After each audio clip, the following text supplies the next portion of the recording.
प्रत्येक पावला पावला. मी उदय सामंत यांचं अभिनंदन करतो. त्यांनी राजापुरामध्ये संयमानं भूमिका घेऊन दोन समाजामध्ये जो तेढ निर्माण झाला होता तो संपवायचा प्रयत्न केला. कोकणामध्ये अशा दंगली कधी घडल्या नव्हत्या. हां, ते कालचे पादरे पावटे आले हिंदुत्वाच्या नावानं आणि दंगली घडवत आहेत कोकणामध्ये हिंदू मुसलमानच्या नावावर. कोकणाची राख रांगोळी करायची.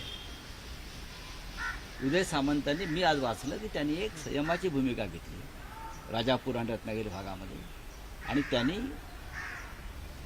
दोन्ही समाजामधला जो तेढ होता निर्माण केला काही लोकांनी तो नष्ट केला. पण त्याच उदय सामंत ज्या पक्षाचे शिवसेना शिंदे गट त्याच गटाच्या खासदारांनी सगळ्यात पहिली ही मागणी केली होती. म्हणजे नरेश म्हस्के यांनी संसदेत मागणी केली की ही कबर जी आहे ती सुरक्षा काढून टाकावी, ती कबर हटवावी. नाही, ते दोन ग्रस्त आहेत त्यांनी जावं.